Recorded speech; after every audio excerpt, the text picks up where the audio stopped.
J'ai reçu beaucoup de haine à un moment sur les réseaux. Ça a fait que je me suis tue. Et maintenant, j'ai tellement plus envie de me taire que j'ai peur de devoir me taire à nouveau. J'ai vu très tôt des choses quand j'étais très jeune. On m'a un peu soit mis à la porte carrément, parce que je ressentais des choses invisibles et j'osais les dire. Quand la conséquence, c'est qu'on te met à la porte parce que t'oses les dire, tu refermes tout. C'était à travers la sexualité, donc je suis très paradoxale. Parce que mes expériences les plus folles ont été les connexions au divin, que j'ai jamais vraiment eu toute seule. C'était toujours avec quelqu'un. Avec ou sans substance, parce que j'ai eu une connexion comme ça, sans substance, dans une retraite. Mais il y avait quelqu'un. Aujourd'hui dans Unchained, on reçoit Ophélie Duvillard. Ophélie, c'est une créatrice de contenu qui a décidé de changer de vie. Elle a découvert la spiritualité et aujourd'hui, elle mène des retraites spirituelles dans lesquelles elle accompagne les personnes à découvrir leur corps, leur connexion avec l'immatériel et même leur sexualité. Ne pas aller sur l'orgasme tout de suite, parce qu'on va être dans la découverte de son corps d'abord, avec de l'huile de coco d'ailleurs. De juste se toucher tout le corps et d'apprendre à en fait se faire l'amour à soi. Et se faire l'amour à soi, c'est s'exciter soi-même, c'est s'aimer, mais au-delà de ça, c'est vraiment comment j'arrive à être ma propre muse. Et après, ça permet de faire mieux l'amour parce qu'on se connaît mieux. Est-ce que du coup, aujourd'hui, tu te sens obligée de faire l'amour qu'avec des gens qui ont ce niveau de connaissance de soi? La réponse, c'est non, parce que ma seule boussole, c'est mon corps.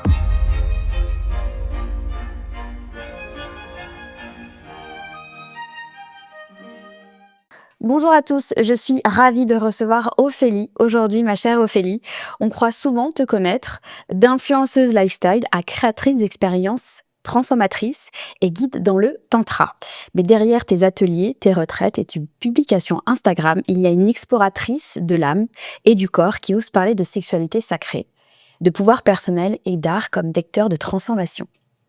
Ici, pas de façade ni de discours, on va parler ce qu'on n'entend jamais dire ailleurs, ce que ça coûte vraiment de se réinventer, d'oser créer des expériences qui déroutent, de faire face aux critiques et de rester authentique dans un monde qui attend pourtant des réponses très simples. Ma chère Ophélie, qu'est-ce qui te définit le plus aujourd'hui? C'est très compliqué parce que j'ai changé tellement d'identité plein de fois. Mais aujourd'hui, j'aime bien me dire que je suis une artiste un peu visionnaire, voire visionnaire, j'ose le dire, ascendant entrepreneur. Et raconte-nous tes origines. Quelle est ta première identité? Du coup, je suis originaire de Megève. Et je pense que ma première identité, et j'en étais très fière, et même quand je suis arrivée à Paris, c'était ça, c'est je suis je viens d'une famille champion de ski. Et qu'est-ce qui te freinait dans le fait de devenir une championne? C'est la discipline, c'est le déterminisme, c'est le fait qu'on te laisse pas le choix? Je pense que c'est le fait qu'on me mettait sur des skis tout le temps, constamment, et je quittais le ski alpin, on me mettait dans du ski de boss, je quittais le ski de boss, on me mettait dans du ski de fond. Quand j'avais 5 ans, je quittais mon moniteur pour rentrer chez moi en ski et me cacher dans mon lit, parce que j'habitais au pied des pistes. Donc je pense que c'était juste une rebelle de « j'ai pas envie de faire ça et je vais pas le faire ». Et donc t'es montée à Paris? Ouais, à 20 ans.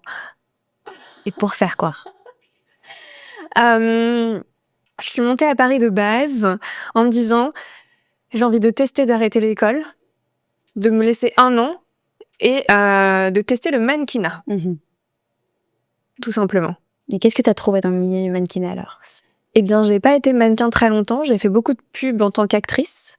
Ensuite, j'ai été influenceuse malgré moi parce que j'ai lancé mon blog au bon moment, je suis arrivée au bon moment à Paris et je levais des fonds pour faire une start-up. Et là, on arrive peut-être à ta deuxième identité, start-upeuse. Ouais, en fait, j'ai toujours eu plein d'identités en même temps, qui étaient plus ou moins accrochées. Mais ouais, entrepreneur. Alors raconte-nous l'histoire de ta start-up. L'histoire de ma start-up, de ma première boîte, c'était au début de l'influence. Vraiment au tout début où j'avais senti le marché, je me suis dit, il y a rien qui met en relation les marques et les influenceurs, donc je vais le créer. Et parce que mon intention, c'était, je veux plus travailler et gagner de l'argent sans avoir à travailler, donc je vais faire une SaaS, Software as a Service. Et comme ça, quand ça fonctionnera, je vais gagner de l'argent facilement. Et donc j'ai fait une SaaS. On l'a tous testé, le SaaS. Qui teste aujourd'hui d'ailleurs. Avec ce rêve de j'aurais plus besoin de travaie, ça fera un cash flow. Et non, même juste, c'est du revenu mensuel cool, j'ai pas besoin de trop bosser. Je rigole parce que ça marche pas comme ça. Et c'était très naïf à 20 ans de penser ça. Et donc du coup, qu'est-ce qu'il en est devenu ce projet? Et donc du coup, j'ai fait un prêt à la banque de 100 000 balles. 100 000 € à l'époque, à la banque, ce qu'il faut surtout pas faire pour une start-up. Mais bon, moi j'ai une idée en tête, je le fais, j'y arrive, je ne sais pas comment. Et j'ai dû rembourser c'est 100 000 € à la banque. En plus, un prêt personnel, etc. Donc, j'ai switché en tant qu'agence. Parce que, skin in the game, en fait, je faisais tout pour réussir à rembourser. Plus payer tous mes frais, hein, bien évidemment. Et j'ai réussi à être agence d'influence pour des marques et créer des voyages. Donc, j'ai toujours été au cœur de rassembler les gens. Tu rassembles les gens, tu trouves toujours des solutions aux problèmes que tu t'es un peu créé par ton ambition. Et donc, après avoir créé cette agence d'influence. En fait, j'ai envie de dire qu'un des tournants a été une de mes ruptures amoureuses, où j'avais ce prêt à rembourser. On se retrouvait sans appartement et donc mon ex à l'époque me quitte pour aller avec une autre femme. Et là, ça a été très dur et j'ai cru que c'était ma mort. Parce que je m'étais aussi fait un peu connaître grâce à lui, qui était beaucoup plus connu que moi. Et je bossais avec des marques dans l'influence en tant qu'influenceuse à l'époque. Et je me suis dit, oh là là, il me quitte, je vais tout perdre. Ma communauté et mes clients. Et en plus, aparté, il n'a pas été très tendre à me critiquer auprès des marques, donc il me mettait un deuxième couteau dans le ventre, en fait. Il touchait à ma survie. Et ça a été une renaissance parce que ça a été l'inverse, en fait. J'ai encore mieux travaillé. J'ai lancé mon podcast à l'époque qui s'appelait Game Changer. En fait, ça a été un phénix, une libération et j'ai mis encore plus d'énergie, j'ai tout remboursé. Vraiment, ça a fait que comme ça jusqu'au Covid, quoi. Et ouais, c'était là où je voulais en venir. Souvent un deuil, souvent ce qu'on pense être un cataclysme dans la vie, ça nous permet de renaître, de redéfinir nos standards, de redéfinir sa trajectoire et de trouver, de définir soi-même son tempo. Parce que souvent, quand on est lié à quelqu'un qui a une grande rupture, on a l'impression que tout notre monde, en fait, se déconstruit. Mais en fait, c'est juste une opportunité de se reconstruire soit en tant que femme ou en tant qu'homme, de se libérer d'une relation toxique et de trouver des projets qui nous correspondent vraiment. Ma relation n'était pas toxique, hein. Je préfère le dire, elle n'était pas du tout toxique, elle était justement très bien. Mais il manquait peut-être de la passion et de l'amour pur. On était devenus collègues, quoi. Ce qui est intéressant, c'est qu'il a vécu la même chose avec son ex, qu'il a elle-même dit sur YouTube. Donc je me suis dit, tiens, un schéma qui se répète. Mais effectivement, ça m'a aidée à me détacher du fait que ce n'est pas grâce à lui que je réussis. Je pense qu'il y avait, et je l'ai jamais dit ça, c'est hyper vulnérable, mais oui, je pense qu'il y a une partie de moi qui savait que j'étais là un peu grâce à lui. Mais qui savait ou qui pensait que... cette croyance limitante que... Je pense que je pensais, et puis j'avais des preuves de ça, et le fait de me séparer de lui et de voir que limite les gens m'aiment plus ou viennent me découvrir que moi, et je ne dépends pas de quelqu'un, et je peux me construire en tant que moi-même, Ophélie. Ouais, ça m'a libérée, ça m'a rassurée. Et est-ce qu'on te l'avait dit, on t'avait fait la réflexion qu'on te connaissait grâce à lui, ou c'était toi seulement qui voyais ça comme les autres étaient des miroirs perpétuels du fait que t'étais là un peu grâce à lui, que t'avais ce syndrome de l'imposteur? On me l'a dit après. D'accord. J'ai reçu des centaines, milliers de messages, et encore aujourd'hui, je t'ai connu grâce à un tel. Ok. Mais maintenant, limite, je le suis plus et je te suis toi. C'était ce genre de message. Ok. Parce que tu penses que t'es devenu plus authentique, ou parce que tu penses seulement quand on a un conjoint qui est connu, une conjointe qui est connue, on s'efface derrière... Ça, c'est important. Je trouve qu'il y a plein de couples avec des fois soit des gens qui sont plus connus ou qui ont des personnalités plus fortes, et finalement l'autre de lui-même s'efface un peu. Je pense pas que j'ai une personnalité à m'effacer, mais je pense qu'inconsciemment, dans mon inconscient, dans l'inconscient des gens, on était à deux, quoi. Il y avait un truc de je suis la copine de. Et donc du coup, après cette renaissance, tu t'es retrouvée. Ouais, j'ai vécu une année d'explosion totale, c'était génial. Et en même temps, en fait, pour pas ressentir tout ce que j'avais pas envie de ressentir, donc ma peine, ma souffrance, la douleur, le deuil, tout ça, j'ai pas ressenti, j'ai pas eu le temps parce que je me suis mis dans le travail. Ok. Et je sortais 1-2 vidéos par semaine, 2 épisodes de podcast. J'étais vraiment genre dans faut aussi que je réussisse, et j'avais peur, c'était sur la peur aussi, hein, tu vois. Et j'ai envie de parler de ça parce que j'ai eu un backlash, un retour de bâton au bout d'un moment, mais 5 ans après, où j'ai dû aller guérir cette relation. T'as été confrontée à tes émotions 5 ans après. Ouais. Ok. Et je pense qu'il y a encore des parties de ce que j'ai vécu, tu vois, c'était un peu une trahison, etc., que je continue de guérir aujourd'hui. Et donc tu penses que pendant 5 ans, t'as T'as évité ta peine, Ouais. tu t'es noyé dans le travail et tu t'es dit oh, enfin je me suis trouvée. Mais en fait, tu fuyais une partie de tes émotions.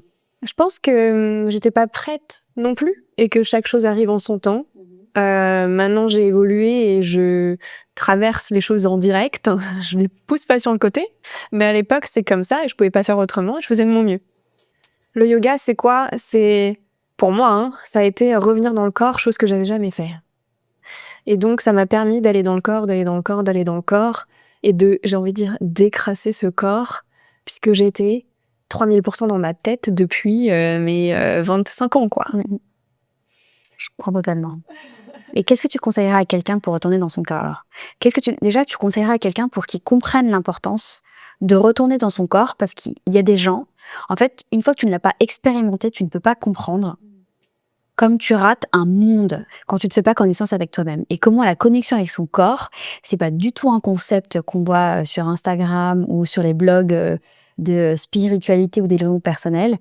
C'est vraiment un life changer. Qu'est-ce que tu dirais à quelqu'un pour qu'il ait envie de faire connaissance avec lui-même? Qu'il faut être en compassion avec soi et que c'est un chemin déjà. Qu'il y a 1 million de manières de connecter à son corps et chacun peut trouver la sienne. Moi, j'aime faire plein de choses et ça change tout le temps. Mais je sais, et je vais parler personnellement, que quand je le fais pas, surtout en étant à Paris, je suis très stressée. J'ai pas de réponse, parce que toutes les réponses, elles sont dans le corps. Donc, c'est comme si j'étais dans une roue d'hamster et que je cours pour rien. Alors que quand je reviens au corps, que ce soit à travers la danse, le chant, hein, le chant, c'est revenir au corps. Le yoga, le mouvement. Pas forcément... si, des fois, je fais du sport intensif, mais il faut que je médite après. Si je fais juste du sport intensif pour faire du sport productivement, c'est pas vraiment une remise au corps. Il faut que ça redescende ensuite. Tu vois, c'est comme si on a secoué toute la boue. Si direct j'enchaîne avec ma vie, non, il faut que ça revienne en clarté après, quoi. Donc ta reconnaissance au corps ou ta reconnexion au corps te permet de prendre des meilleures décisions, de voir la vie avec plus de clairvoyance, je dirais. Clarté, ouais. De prendre des décisions qui sont cohérentes avec Qui sont qui justes. tu es et pas avec l'ego ou le rationnel. Ouais. Ok. Qui sont justes, qui vont m'amener plus de joie, plus d'alignement, plus d'harmonie, plus d'accord avec moi-même. Et c'est un peu comment atteindre l'état de flow, l'état de grâce. Et comment tu l'atteins aujourd'hui, l'état de grâce? En me connectant à mon corps. Oui. Mais aujourd'hui, vu que tu as des techniques plus évoluées, j'imagine tu as commencé avec le yoga. Ouais. Je fais toujours du yoga 3 fois par semaine environ. Déjà.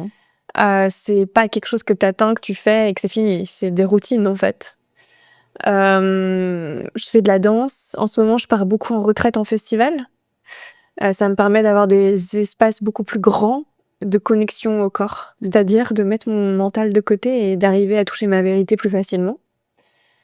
Je fais de la respiration. C'est vraiment des phases, en fait, de ma vie où des fois j'ai envie de faire la respiration, des fois du...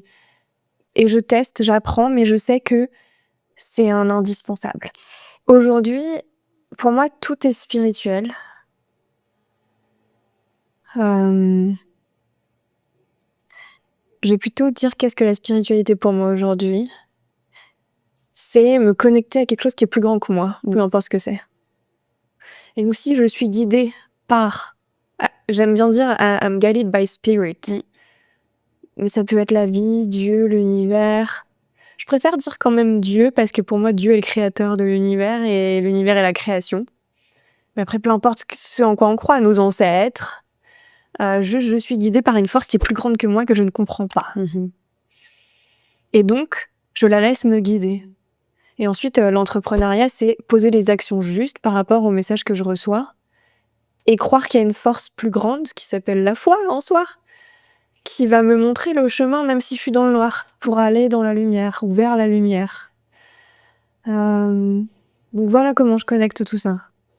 Moi, j'étais vraiment quelqu'un, comme je l'ai dit, de très mental.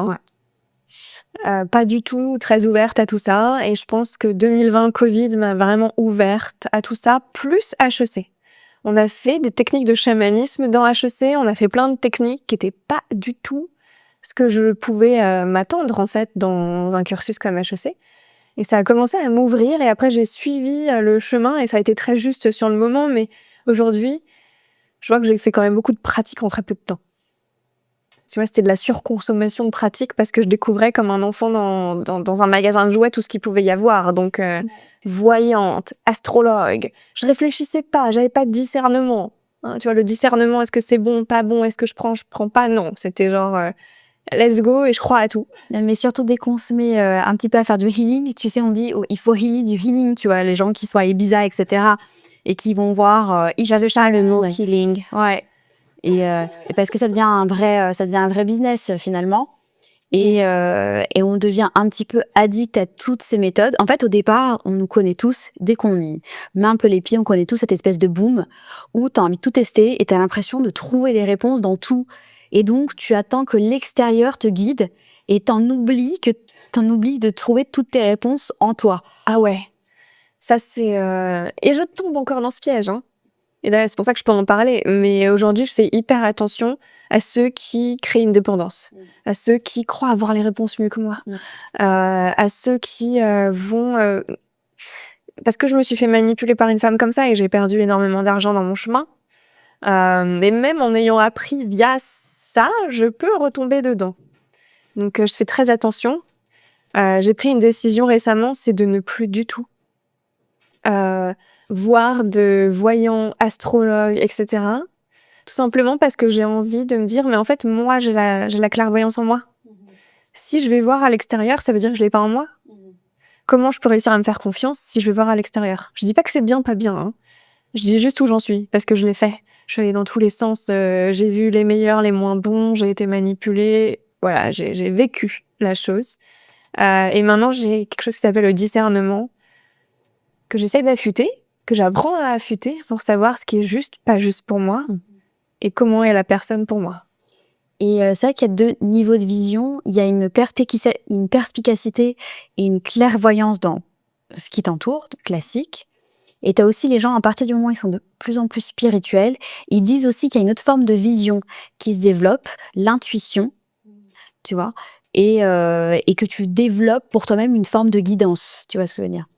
Est-ce que toi, du coup, c'est des choses que tu essayes de développer? Ah ouais.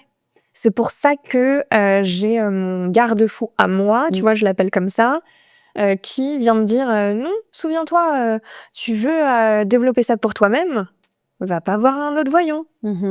Alors que l'appel, il peut être là, hein, c'est tentant. Donc oui. Et alors aujourd'hui, qu'est-ce que tu fais? J'écris tous les matins 3 pages, mais ça depuis 2 ans et demi. 3 pages tous les matins, première chose en me levant, sans toucher mon téléphone. D'accord. Je médite aussi le matin. 10-15 minutes, guidée, pas guidée, sans toucher mon téléphone. Et quelle est ta méthode de journaling du coup? T'écris tes ressentis, t'écris un bilan de la veille? Non, Donne-moi un peu des méthodes. pas de bilan. C'est pour ça que je fais pas le soir. C'est vraiment ce qui est vrai en fait. Et des fois, je commence par dire il fait beau, je suis contente, ou je suis vide, je ressens rien, et je laisse couler le stylo. Et quand j'ai envie de creuser un peu plus, c'est une méthode que j'adore, qui s'appelle désir, peur, vérité. Je vais aller chercher quel est mon désir, quelle est ma peur liée à ce désir et quelle est ma vérité. Et comment tu définis ta vérité? Elle est que juste dans le moment. Donc ma vérité, elle est là maintenant. C'est ma vérité. Mais elle va changer dans 1 heure peut-être. C'est juste là. Okay. Et c'est hyper intéressant pour moi. Je suis vraiment... je vais chercher parmi les gens qui m'entourent les meilleures méthodes. Donc je déteste le mot développement personnel. Mais je fais tellement plus confiance aux ressentis, aux habitudes que prennent les gens que j'admire et que j'aime autour de moi pour s'améliorer, pour se sentir mieux au quotidien, que des gens qu'on voit sur Internet qui vont avoir des méthodes, qui les vendent et dont c'est le fonds de commerce. Plus tu perçois les choses qu'avant tu ne percevais pas, plus tu es acteur de la vie et les éléments s'alignent en fonction de ce que tu as toujours désiré. Donc ça fait très publicité, ça fait très marketing quand je le prononce, mais c'est vrai. Il y a cette notion de quand tu as une foi en ce que tu veux, tu as une foi en l'univers, non seulement tu vois davantage, et puis même pour des gens extrêmement rationnels, c'est voilà, la manifestation de la visualisation, tu vas tout simplement percevoir ce que tu as. Et j'ai envie de dire, chacun a ses pouvoirs, parce que pas tout le monde voit de la même manière, pas tout le monde a les mêmes pouvoirs, et peut-être qu'il y a des gens qui verront jamais. Oui. Ils ont autre chose. Mais moi, je sais que j'ai vu très tôt des choses quand j'étais très jeune. Et en fait, on m'a un peu soit mis à la porte carrément, parce que je ressentais des choses invisibles et j'osais les dire. Et du coup, quand la conséquence, c'est qu'on te met à la porte parce que t'oses les dire, tu refermes tout. Et c'était à quel âge, raconte-nous? Ça, j'avais 15 ans. Donc à tes 15 ans, t'as compris que tu ressentais des choses que les autres ne ressentaient pas, ou alors pour toi c'était tellement normal que tu l'as Je exprimé? l'ai pas compris. Mm. Je pensais que tout le monde voyait pareil, je pensais que c'était normal en Et fait. qu'est-ce que t'as vu alors? Je voyais les intentions des gens. D'accord. J'ai pas forcément envie d'en parler aujourd'hui exactement dans les détails, mais je voyais clair dans ce qui se jouait, dans les relations. Je voyais clair dans qui était quel type de personne. Et je le disais et j'avertissais. Ok. Et on m'a mis à la porte. J'ai été le vilain petit canard. Pour que quelques années après, presque toute ma famille, sauf une personne en particulier, vienne me dire « T'avais raison, on l'avait pas vu venir ». Et t'es venu à un de mes meilleurs ateliers, je pense, qui était la semaine dernière, parce que je suis allée à un festival. Et j'ai envie d'en parler parce qu'à ce festival, qui était sur la spiritualité, la conscience, l'art et l'intimité, j'ai pu voir plein de choses que j'appelle spiritual bullshit, qui sont où les gens en fait prennent des postures qui sont pas vraies, les gens enseignent des choses qui sont pas incarnées par eux-mêmes. Et c'est un peu la première fois où je voyais, je pense, la moitié des facilitateurs, et c'est complètement ok, hein, j'ai pas un jugement, c'est bien, c'est mal, je dis ce que je vois. C'était pas incarné ce qui transmettait, c'était beaucoup de mots marketing et de choses parce qu'on doit le faire comme ça. Et je le ressentais dans mon corps. Et l'autre partie, c'était exceptionnel. Et très vrai et très incarné. Et du coup, ça m'a fait des miroirs juste pour moi en mode, bon voilà, peut-être que moi aussi j'ai fait ça. J'appelle ça la fausse performance.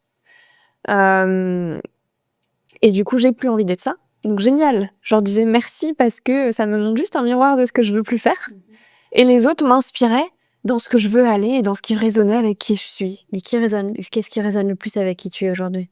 C'est les personnes vraies dans le sens, elles sont elles. C'était drôle parce que c'était beaucoup des artistes, des danseurs, des chanteurs, des coachs vocales, pas du tout du truc spirituel. Et donc je suis arrivée dans cet atelier avec cette posture de je suis là pour transmettre des choses, je suis là pour enseigner, pour donner tout ce que j'ai en moi, mais même pas pour transformer en fait. Genre je sais ce que je fais, je sais comment. Après j'ai des techniques d'hypnose, de PNL, de choses que j'ai encore plus ancrées là. Et Tu t'es formée du coup, tout ça. je le faisais automatiquement en mimétisme de ce que j'ai pu faire. Et maintenant je suis en train de me former pour savoir vraiment ce que je suis en train de faire. Je sais pas si c'est Complètement. Et je me dis La pratique avant la théorie. C'est meilleur, mais c'est la meilleure chose, bien sûr. j'ai juste imité. Et maintenant, j'étais un peu en mode, ok, maintenant je vais apprendre parce qu'en fait, je fais des choses, je vais savoir pourquoi je le fais. Et j'ai vu qu'il y a eu beaucoup plus d'impact sur le groupe, que c'est très puissant. Et voilà. Et tu penses qu'on est plus... T'as dit que les artistes étaient très incarnés. Et tu penses qu'on est artiste parce qu'on est nativement plus incarné, ou on devient plus incarné parce qu'on est artiste? Est-ce que tu vois ma question? Je vais te donner quelques éléments de contexte. Par exemple, durant l'atelier, c'est le tantra qui est différent du tantrisme. Et d'ailleurs, tu vas nous en parler tout à l'heure. Donc, c'était la première fois que j'en faisais dans ton atelier. C'est la première fois que je m'essayais à cette pratique. Et pour moi, ça a été extrêmement difficile. C'était douloureux dans ma chair. Pourquoi? Parce que ça demande d'avoir une intimité par le regard, par le corps. Alors, c'est pas sexuel, avec des inconnus. Et moi, je suis une forteresse, donc je suis très sociable, etc. Mais je ne m'ouvre jamais réellement, je ne donne jamais ma vulnérabilité. Et là, en fait, face à des inconnus, on se regarde droit dans les yeux, on partage en fait parce que dans les exercices que tu nous fais faire, des choses qui sont très intimes, même sans les exprimer. Donc c'était extrêmement douloureux. Et au fur et à mesure, ah oui, moi c'est vrai, en fait c'est là où tu te rends compte tes limites en tant que... Je le voyais. Ah ouais. Et à quel point en fait non, mon cerveau refusait de connecter avec l'autre. Et je voyais à quel point dans mon quotidien, en fait, c'est vrai que je me crée un quotidien où finalement je suis en contrôle de tout. Et en fait, tout ce qui n'est pas... et en fait, c'est vrai que c'est en me confrontant au regard de l'autre et au fait que je ne voulais pas voir son âme et je ne voulais pas qu'il voie la mienne, que je dis, ok, je suis une forteresse. Donc maintenant, je comprends. Mais c'est ce que j'ai aimé de t'avoir dans le groupe parce que j'ai guidé beaucoup de choses pour toi. Oui. Peut-être sans que tu le saches, mais il y a beaucoup de choses que je disais parce que je me connectais à toi, je voyais ce qui se jouait. Donc c'était hyper intéressant pour moi et je l'ai dit dans l'atelier, j'aime que mes ateliers soient interactifs. Oui. Donc je me connecte au groupe et après je joue avec vous, quoi. Et en plus, moi, je faisais partie de ceux qui me testaient et j'y allais pour me confronter, j'y allais pour la douleur. C'est comme, je trouve que chacun de ces exercices, moi, me fait beaucoup évoluer en tant que ce soit du tantra ou que ce soit de l'ayahuasca, à chaque fois que t'es confronté à toi-même. Ouais. On peut dire que tu as tellement aimé que tu rejoins la retraite, hein, quand même. Mais complètement. On va en parler de cette retraite, du programme et de tout ce que tu fais aujourd'hui. Mais du coup, quand il y a eu un événement qui a fait toutes les deux, on a été très émotifs durant l'atelier. En fait, je me suis ouverte. J'ai commencé réellement à me connecter aux autres. Il y a une espèce de barrière. Et là, je me suis mise à faire ce que eux faisaient naturellement, parce que c'est des gens qui avaient déjà fait du tantra, à bouger, à danser, à m'exprimer par le corps. Et c'est là où je me suis dit, finalement, quand je m'ouvre, en fait, mon corps bouge tout seul. Et tu peux danser avec des gens dans un contexte complètement différent. Évidemment, des boîtes ou je ne saurais quelle soirée. Mais dans un mouvement de corps et d'âme, à danser avec les gens, avec tes émotions. Donc, c'est très imagé ce que je dis. Mais en tout cas, c'est ce que j'ai ressenti. Et est-ce qu'on abordait aussi, parce que des fois, tu abordes dans ce que tu fais, la sexualité. Alors, dans mes immersions, la sexualité est interdite dans le sens où, dans les espaces que j'ouvre et que je tiens, et dans lesquels je joue aussi, pour certains, on n'a pas le droit à la sexualité pénétrative. Tout le reste est autorisé, c'est-à-dire que ça peut être énergétique, intimité, câlin, massage. Et j'aborde tout ce qui va être connecté à la sexualité consciente, en fait, et qui peut amener à de la sexualité sacrée. C'est un peu vaste comme question.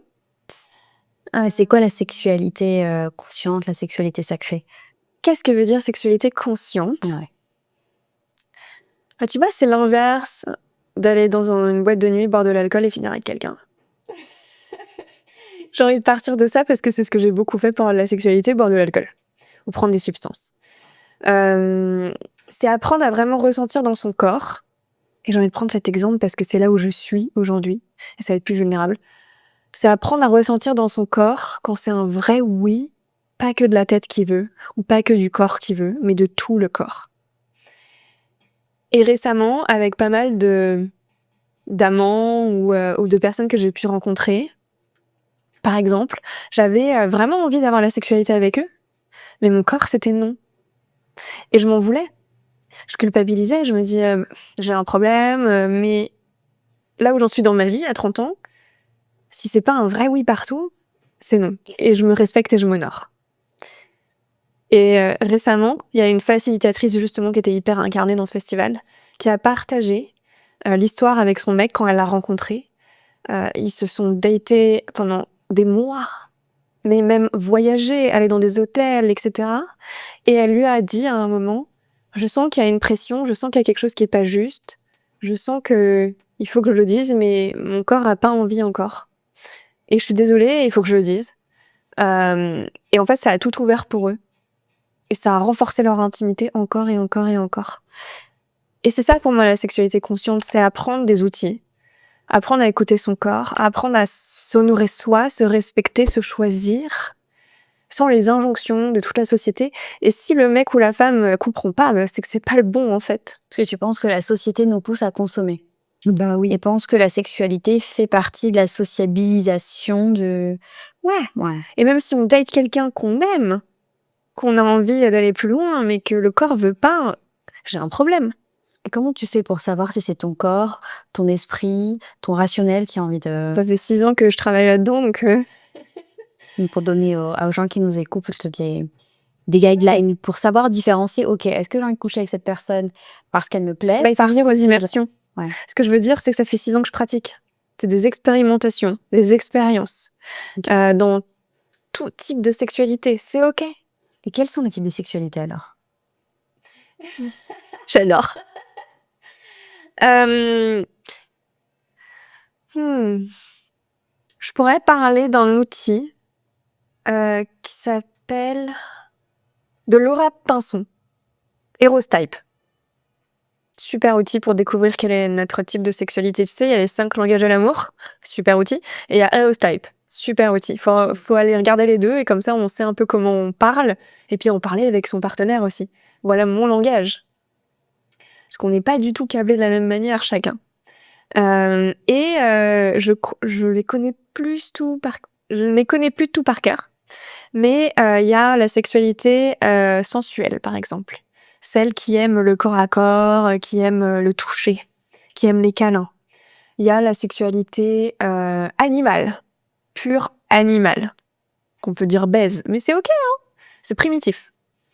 Il y a la sexualité sacrée, donc la connexion au divin à travers la sexualité. Il y a la sexualité énergétique. Moi, je suis énormément énergétique, c'est-à-dire que je vais prendre plus de plaisir à pas toucher la personne et avoir des orgasmes juste énergétiques et à d'abord avoir un teasing énergétique avant qu'il y ait n'importe quel toucher. Transgressif, qui est... moi, je suis un peu transgressif. J'aime bien les règles et le consentement, mais j'aime bien aussi les dépasser. Donc, je le sais. Donc, voilà, faut jouer avec ça. C'est tout ce qui peut être lié au BDSM. Voilà, il y en a plusieurs, il faut aller chercher sur internet, il y a un super test. Et après, donc c'est payant, et on reçoit un décodage complet des ombres, des lumières de chaque profil, et desquels on est. Et ça peut changer. Et tu veux bien nous parler un peu du sexe énergétique, du transgressif et même du BDSM? Que veux-tu savoir? Et comment on se met dans un contexte de sexe énergétique avec quelqu'un? C'est quoi? C'est via le tantra? C'est via le tantrisme? Ouais, Pour des gens, parce que je pense que ceux qui vont nous écouter sont pas forcément familiers avec ça. déjà, l'énergétique, on peut jouer avec l'énergétique partout. Notamment dans la danse, par exemple. Moi, j'ai commencé à découvrir que j'étais énergétique dans la danse. Parce que tu avais une connexion avec la personne avec qui tu dansais, Ouais. qui était proche d'un plaisir sexuel, alors même qu'il n'y avait pas de pénétration, c'est ça? Ouais, même avec un ami qui est gay.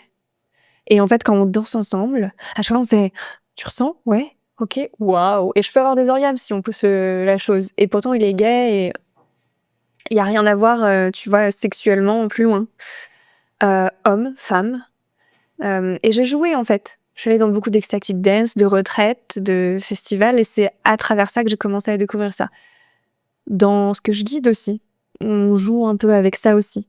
Et comment tu lâches et comment tu t'abandonnes? La confiance. Je pense que le premier truc, c'est la confiance. Si j'ai pas confiance, et la confiance passe par la présence de l'un et de l'autre, je vais pas me lâcher.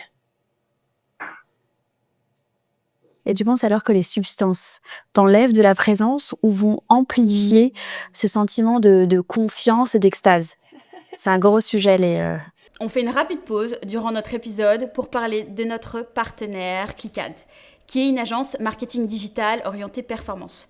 Donc, elles vont accompagner les entreprises, quelle que soit leur taille, pour améliorer votre visibilité, pour vous donner des résultats concrets. Donc, il n'y a plus de bullshit, vraiment, c'est une approche chiffrée avec des KPI mesurables. Donc, ils vont intervenir sur les leviers du digital, le référencement SEO, les campagnes publicitaires, le SEA sur Google, les réseaux sociaux et la génération de leads B2B. Vous avez aussi du social media, du marketing d'influence et une affiliation à la performance. Donc, qui vont vous accompagner de la direction créative, la direction artistique, jusqu'au développement de votre site et la définition des KPI de performance. Donc, si vous souhaitez en savoir plus, évidemment, le lien sera en premier commentaire de cette vidéo. À très vite. Ouais, c'est un gros sujet. J'ai écrit dans mon livre que je ferais plus de sexualité sous substance, malgré le fait que c'est incroyable parce que les psychédéliques notamment, enfin que les psychédéliques en fait, hein, les autres c'est pas ok pour moi, et pas la kétamine dans les psychédéliques.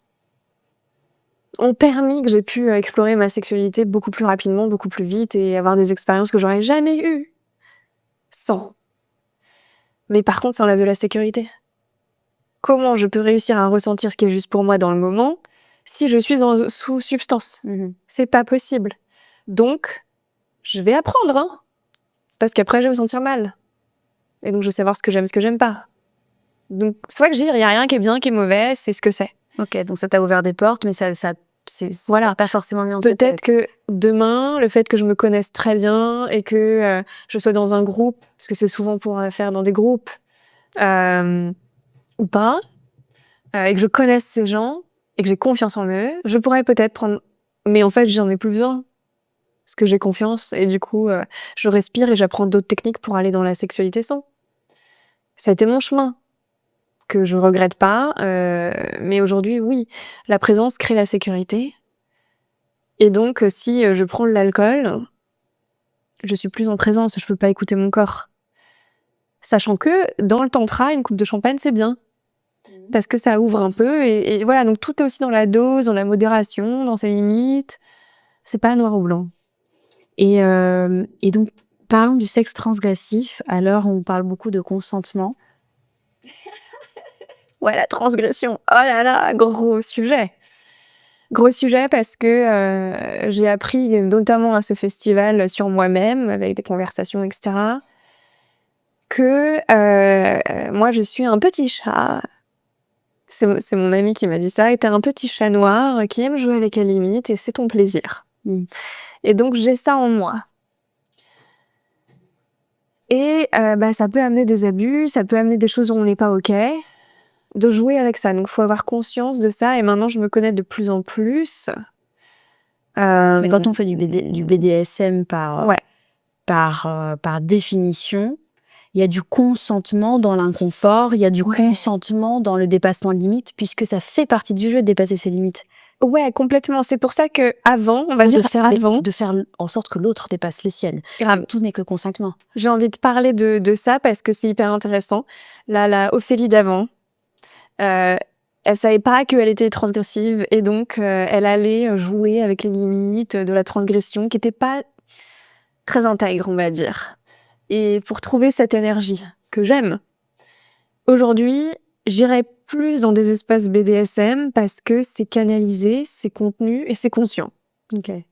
Et donc effectivement, dans le BDSM, c'est de la communication, c'est être tout le temps dans son corps, dans sa vérité, connaître ses limites, c'est oui, c'est non, et respecter l'autre là-dedans. Est-ce que justement les clubs BDSM ou les espaces BDSM deviennent par définition plus transgressifs parce qu'en fait c'est du folklore.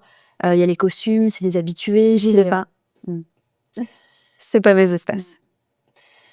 La seule chose que j'ai fait, c'était du shibari. Et t'as des hypnotiseurs qui donnent des orgasmes sans toucher la personne. Oui, je suis très réceptive.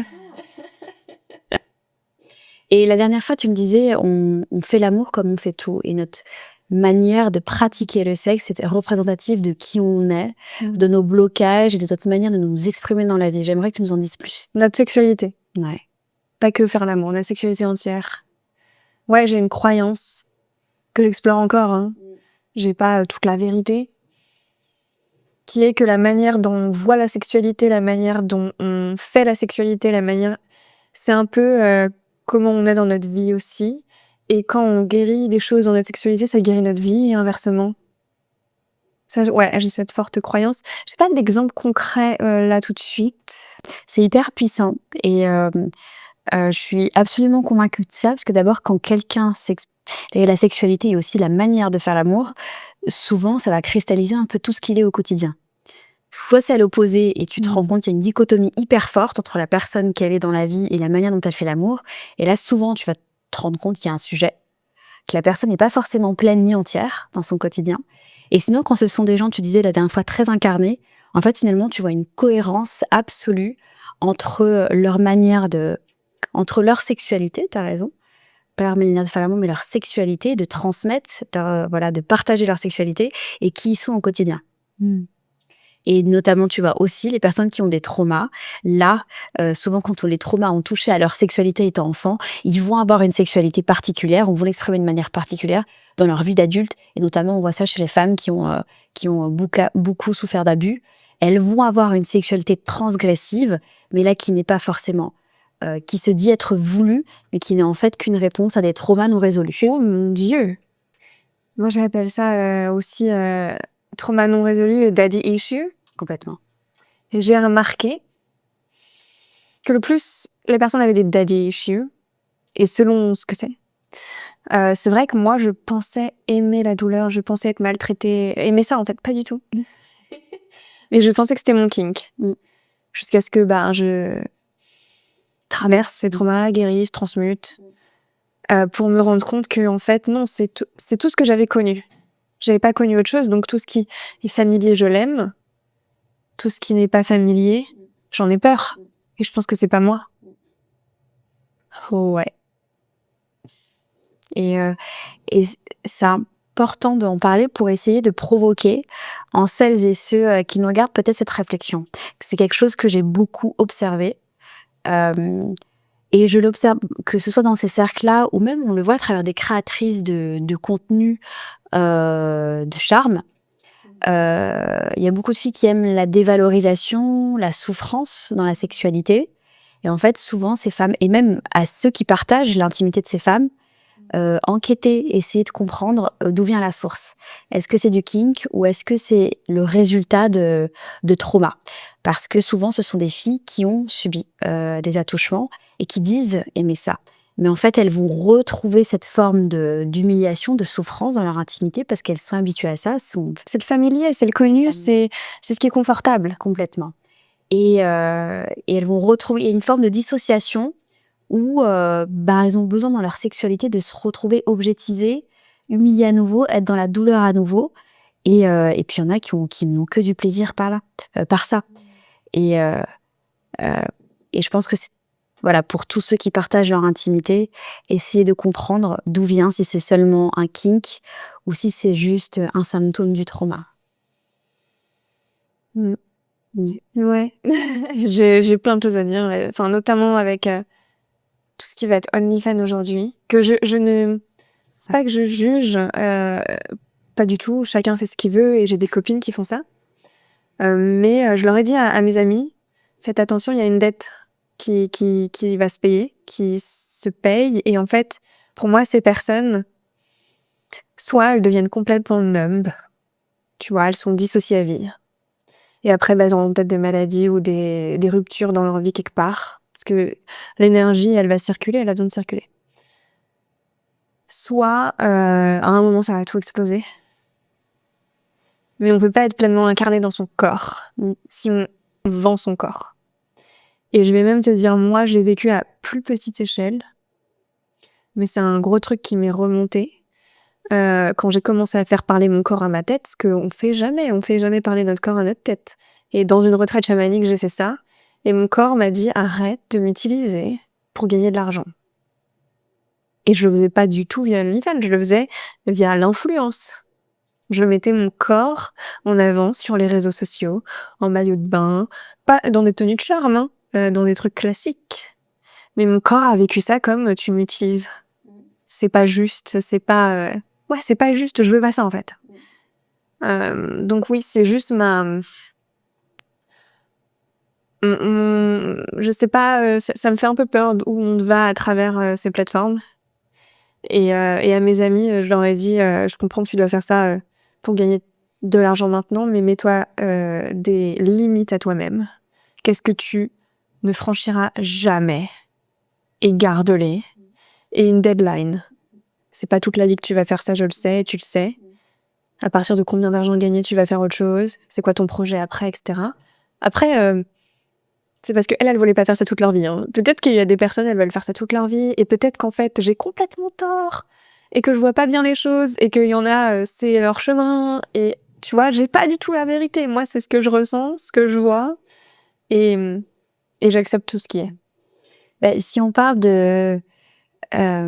si on observe le passé, on voit que de toute façon, il y a beaucoup de femmes qui le font, puis après qui arrêtent, à partir du moment où elles sont mères ou quand elles vieillissent. Et quand elles vieillissent, c'est pas parce qu'elles ont moins de clientes, c'est parce qu'elles gagnent en sagesse et qu'elles commencent à se réapproprier leur corps.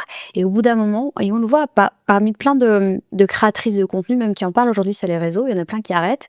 En fait, à partir du moment où il y a un déclic, elles se réapproprient leur corps, elles veulent regagner en dignité et forcément elles arrêtent les plateformes. Donc c'est là où on se rend compte qu'en fait, le fait de devenir un objet de désir, de vouloir avoir un miroir hyper sexualisé dans les yeux des mecs notamment, en fait c'est juste une réponse à un manque de confiance en soi, à une rébellion vis-à-vis de sa famille, Besoin de etc. reconnaissance. Voilà. Il y a un manque, il y a un vide, il faut Voilà. combler. C'est ça. Et ça, on le voit beaucoup. Et c'est vrai qu'il y a des créatrices, je les trouve hyper finalement, elles participent à la cause féministe parce qu'il y a des créatrices de contenu où tu les vois et souvent c'est des nanas qui le font avec une forme de dignité dans le sens où ouais c'est mon travail, je suis hyper fière et puis tu vois qu'il n'y a pas énorme, bon il y a chacun ses définitions de la déviance. Mais on va dire que elles n'atteignent jamais les limites de leur dignité. Ça se voit que c'est un jeu quand elles en parlent et d'ailleurs t'en vois qui se font interviewer. C'est un jeu, elles l'assument, c'est un job, elles l'aiment et elles own leur corps. Et t'en as d'autres, tu vois très bien, et t'en as même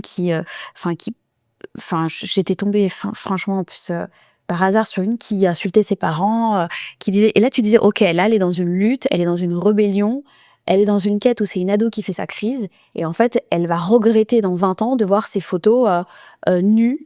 Ouais, t'as Miley Cyrus récemment qui a fait une interview de dingue où elle sentait de la honte profonde dans tout ce qu'elle a été.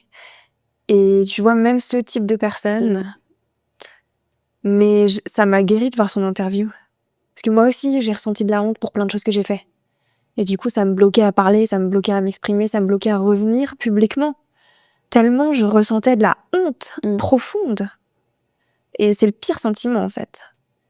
Je pense que c'est la première émotion à laquelle il faut se libérer, c'est la honte. Oui, parce qu'il y a la honte, il y a la culpabilité d'avoir fait la chose, il y a la culpabilité d'avoir honte, c'est les émotions primaires, les émotions secondaires. Et c'est le plus bas. C'est la fréquence la plus basse. Moi, j'étais de l'EMDR, donc pour enlever la honte, voilà, c'est un long chemin. Mais de voir que même Miley Cyrus a eu ça, parce que à un moment dans sa vie, c'était juste de faire ça pour elle et qu'elle était... Et elle, c'était quoi? C'était l'exposition de son corps ou c'était la provocation? Je pense que c'était plein de choses en même temps. Ouais. Et j'invite juste les personnes à aller regarder ses interviews. Et après, tu te dis, faut déculpabiliser la honte, c'est très facile à dire.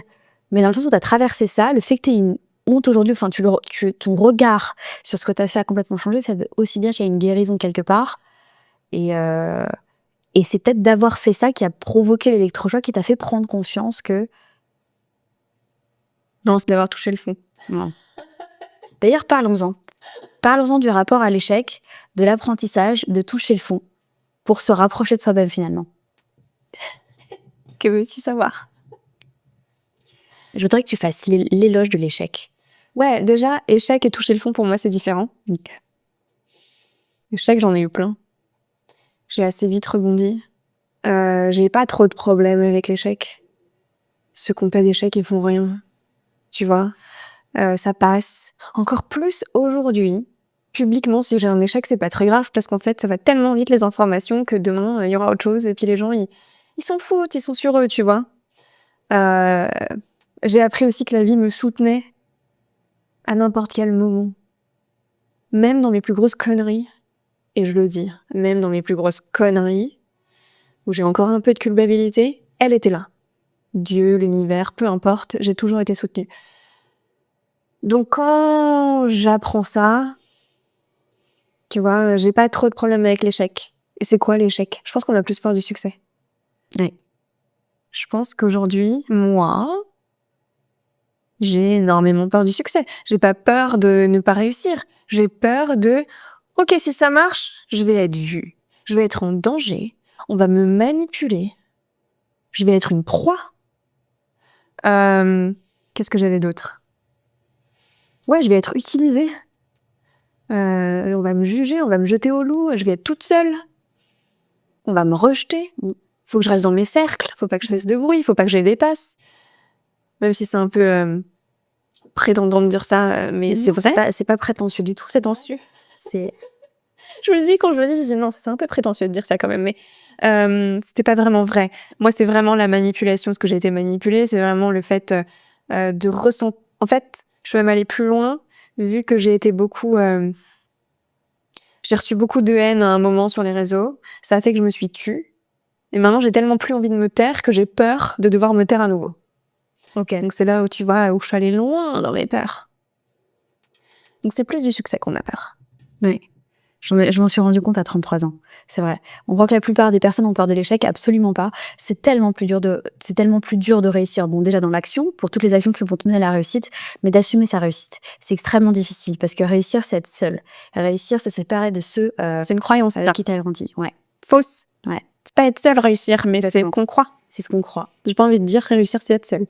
C'est mes peurs, c'est mes croyances, c'est ce qui me bloque. C'est tes croyances limitantes Et ouais, c'est vraiment... ça fait partie du chemin parce que le succès amène à beaucoup de deuil aussi. Ça amène à beaucoup de deuil.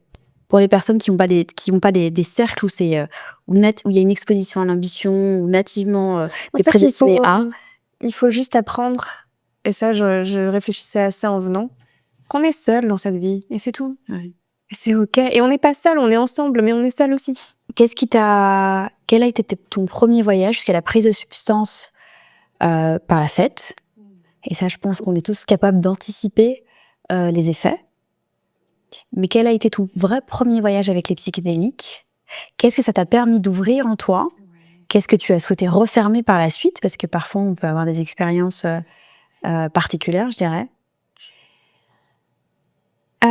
Alors, mon premier grand voyage, parce qu'au début, j'ai testé des champignons en microdose en soirée sans boire d'alcool. C'était quand même... J'ai toujours fait ça de manière consciente, du moins au début. C'est-à-dire que quand je les prenais, je mettais des intentions, je priais, alors que j'avais jamais fait ça et je connaissais même pas qu'il fallait faire ça. Mais c'était Ah, mais c'est dingue, parce que ça change tout. Hein. Ouais, c'était inconscient. Ouais. Et j'étais beaucoup dans un chemin déjà spirituel, donc j'allais pas prendre ça pour me défoncer. J'ai fait ça à un moment, mais au début, pas du tout. Et mon premier gros voyage, c'était en Ardèche, dans le lieu où je crée des immersions aujourd'hui. Donc tu vois, va aller prochainement. Exactement. Et c'était pour l'anniversaire de deux amis. J'étais jamais allée à des rave parties et j'avais jamais vraiment pris quelque chose. Pas du tout. Même fumer une clope, jamais. Par contre, je buvais beaucoup d'alcool avant, mais là, j'avais arrêté. Et on me donne une table entière de LSD. Je ne sais pas ce que c'est. Je fais confiance et je prends. Mais par contre, je m'isole et je fais des prières. Je ne sais pas pourquoi, comment. Je suis protégée. Un chaman m'a dit, t'es protégée. Et j'ai fait des prières, Ouais. Soit quand on pense, Ouais. Et j'aurais jamais pris si j'avais su ce que c'était. Hein. Je pense. Et en fait... j'avais pris de la MDMA aussi. Parce que le LSD ne marchait pas. J'étais 6 heures à ça marche pas, je me sens dans ma bulle. Je savais même pas ce que c'était marcher, mais ça me faisait rien et ça me distançait des gens, c'était horrible. Donc on me donne de la MDMA, ce qui est génial, hein, parce que les deux, ça enlève les peurs. Donc je pense que ça m'a aidée. Et je dis que c'est mon premier voyage parce que, une fois, tout est monté ensemble. Ça m'a sorti du son, c'était impossible que je reste dans la musique. C'est monté très fort, j'avais tout appris ce qu'il fallait faire si ça allait pas bien. Donc moi j'étais très scientifique, tu vois. Il faut s'éloigner du son, s'éloigner des gens, mettre une couverture sur toi, du lourd, boire un verre d'eau ou du coca même, du sucre. Ouais, ils font dessus. Et parler. On m'avait dit, enfin j'avais lu, je sais plus comment, si tu fais un bad trip, tu parles, tu fais fonctionner ton cerveau. Donc je me suis retrouvée dans une baignoire. Je me souviens, je voyais un mur et c'était Matrix et je comprenais mon système, le monde et j'ai parlé comme ça pendant 6 heures à des inconnus. J'ai même demandé à une femme, est-ce que tu peux m'enregistrer? Donc je pense que j'étais très loin en termes chamaniques. Et tu t'es regardée après ou pas? Et j'ai aussi demandé à supprimer. Ah, dommage. Je ne me souvenais ni de l'un ni de l'autre. Mais je me souviens que ça m'a déterrée de sous terre et que j'ai vu énormément de choses et que c'est la première fois où j'ai ouvert mon cœur, où j'ai senti que je m'aimais, que j'ai senti que j'avais un corps. Je me touchais pour de vrai et j'étais là, je m'aime et je sais ce que c'est maintenant. Et je me livrais avec une énorme vulnérabilité surtout. C'était la première fois de ma vie que j'osais dire des choses comme toute ma vie professionnelle est excellente, c'est génial, j'ai réussi, mais qu'est-ce que je me sens seule, j'ai pas d'amis, j'ai pas de relations, j'ai pas réussi ma vie en fait. Et je disais ça aux gens que En fait, c'était une prise de conscience. Ouais, Ok. c'était voir mon système. Ok. Et de là, les changements ont opéré les uns après les autres et j'ai pas du tout arrêté en fait. Ce que j'ai envie de dire aujourd'hui, c'est que l'intégration, ça prend du temps. Les tripes, faut pas les enchaîner. J'ai vécu ce que je devais vivre, j'ai fait 20 tripes de champi, 20 tripes de LSD, enfin voilà, j'ai enchaîné. J'ai désintégré ma vie. Je me suis déconstruite jusqu'à ne plus savoir qui j'étais, à me perdre totalement et à me reconstruire ensuite. Et donc, du coup, c'est parce que tu as développé une addiction à ce sentiment de clairvoyance, de toute puissance, ou alors c'est parce que justement, le fait d'avoir une clairvoyance sur les aspects qui n'allaient pas dans ta vie te poussait à... Qu'est-ce qui fait que je continuais? Ouais. Première partie de mon voyage, on va dire. Ça n'a pas duré très longtemps, hein. Tout ça en 2-3 ans. C'était la curiosité, la quête. C'était waouh, je découvre des choses de ouf.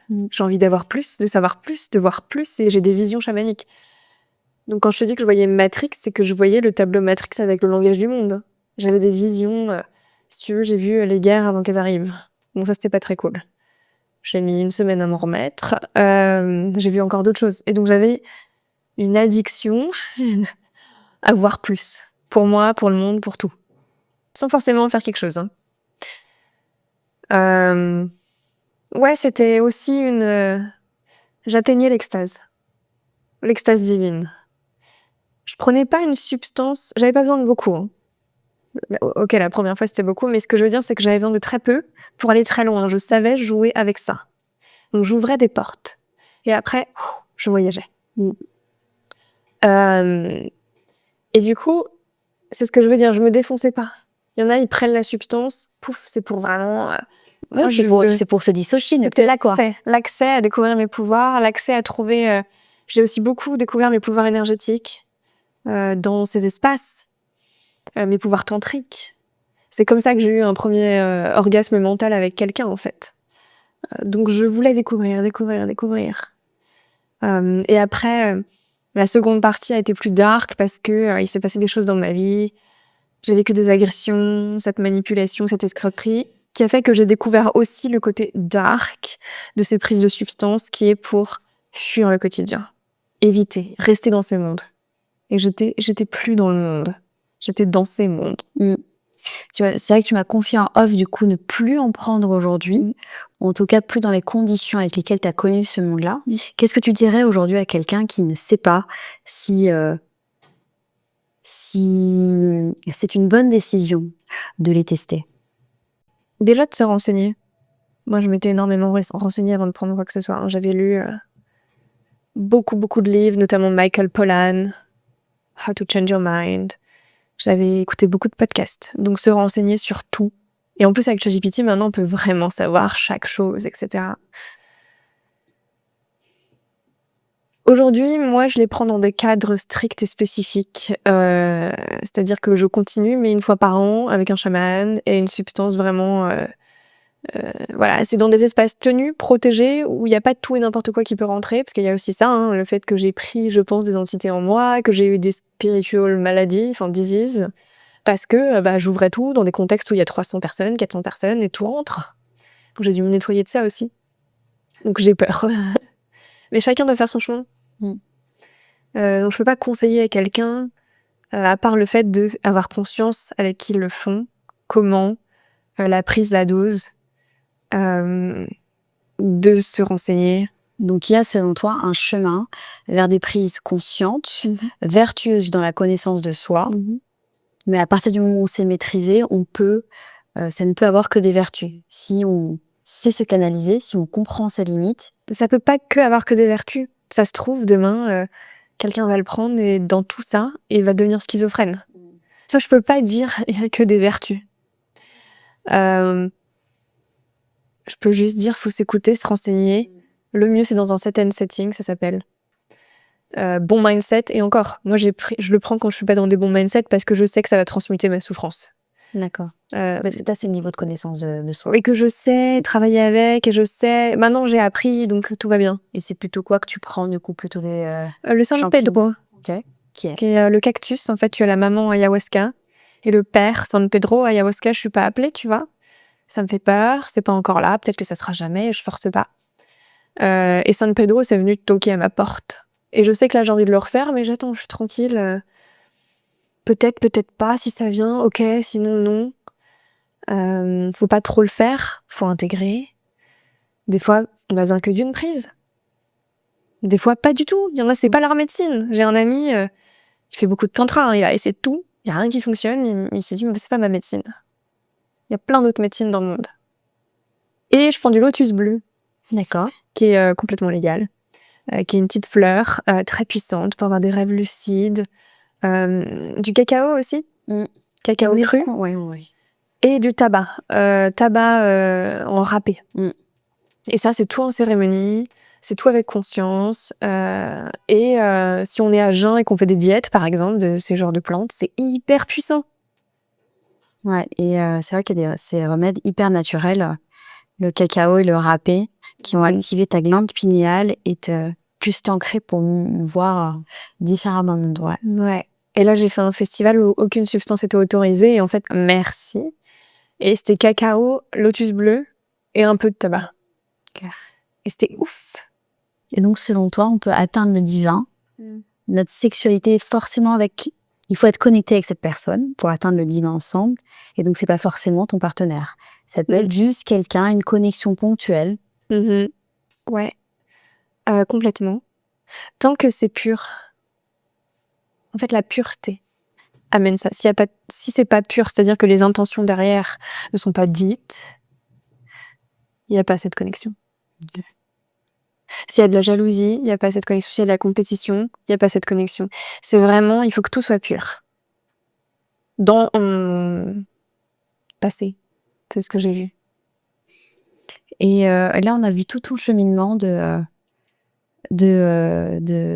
jeune fille de Megève qui est allée à Paris, qui a monté sa start-up, qui a grandi grâce à ses échecs et à ses putains de... et à toutes les opportunités que l'échec provoque, qui a appris à se rencontrer soi, et en se rencontrant soi, se rencontre mieux les autres, du coup.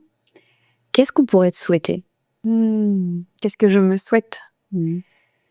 Et qu'est-ce que tu conseillerais à ceux qui nous écoutent ou ceux qui nous regardent, comme livre, film, quelque chose qui, toi, t'a changé?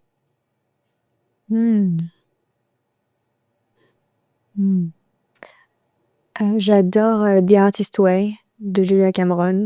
En français, c'est Libérer sa créativité, mais il est mis en anglais quand même. Ça, c'est ma Bible. Dans le tantra, c'est Osho. Osho, O-S-H-O, tantra. Ou même tout ce qu'il a écrit autour de la sexualité. Il a jamais écrit de livre, hein. Il a fait des discours et les gens ont écrit des livres par rapport à ce qu'il disait. Et le dernier, Maps to Ecstasy, Gabriel Roth, qui regroupe un peu tout ce qu'on a dit aujourd'hui.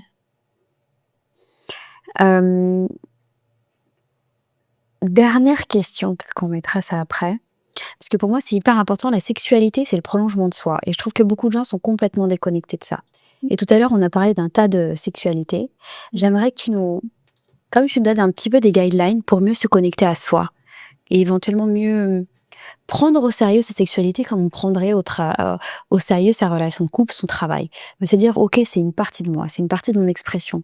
Comment j'en prends soin, comment je la considère et comment je me pose les bonnes questions. Waouh! Grande question.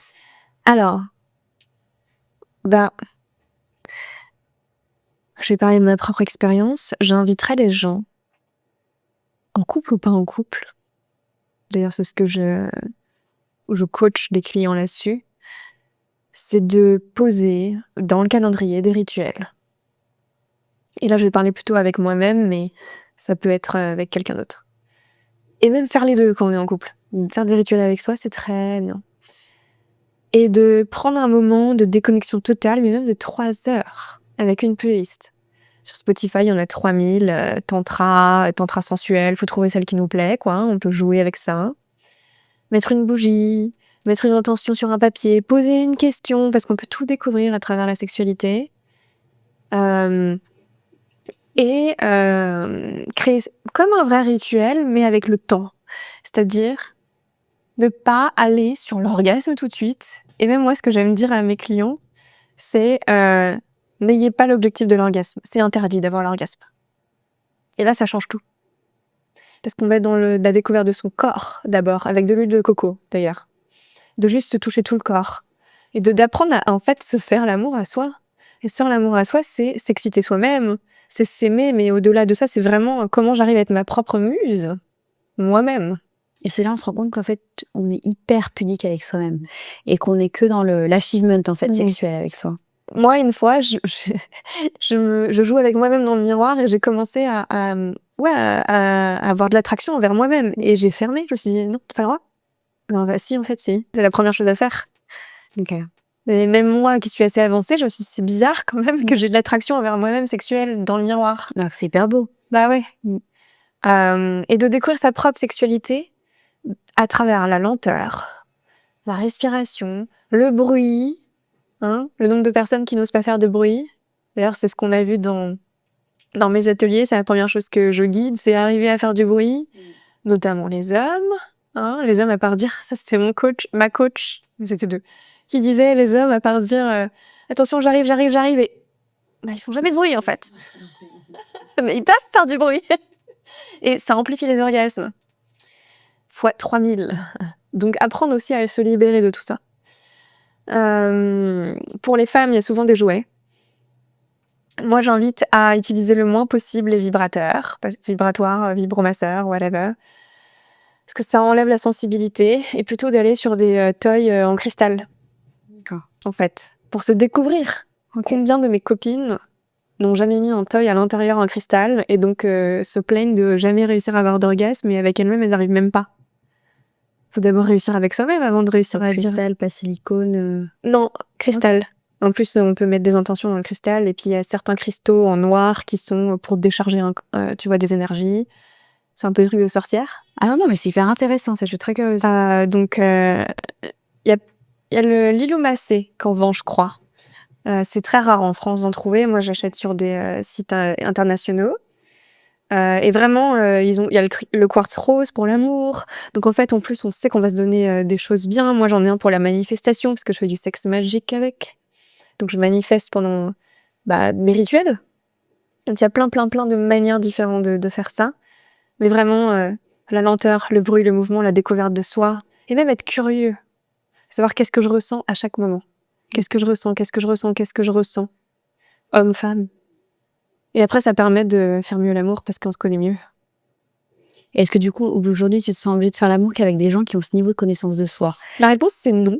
Parce que ma seule boussole, c'est mon corps. Sinon, c'est la tête. Est-ce que t'as la même connaissance de moi? T'as fait quoi comme parcours? Enfin, non. Puis ça se trouve, t'as fait beaucoup plus que moi, mais mon corps, il me dit non. Oui, ok. Je suis en train de transposer. Merci beaucoup, Ophélie. Pour moi, c'était un podcast très particulier parce que j'accueille beaucoup de politiques, de businessmen qui, eux, sont très dans le rationnel, qui vont avoir du mal à s'ouvrir sur ces sujets-là, peut-être parce que, par définition, ils sont moins ouverts, ou peut-être parce qu'ils ont plus de pudeur à l'exprimer. Merci beaucoup, Ophélie, pour t'être livrée, pour nous avoir appris des choses, pour t'être ouverte et nous avoir donné tout ton retour d'expérience. Je te remercie pour tout ton partage et ta vulnérabilité. Merci à toi. Merci. Et je pense que tu mettras les liens pour me retrouver si les personnes veulent approfondir en one-on-one des choses. D'ailleurs, je vais te poser la question, la montre après. Où est-ce qu'on peut te retrouver, Ophélie?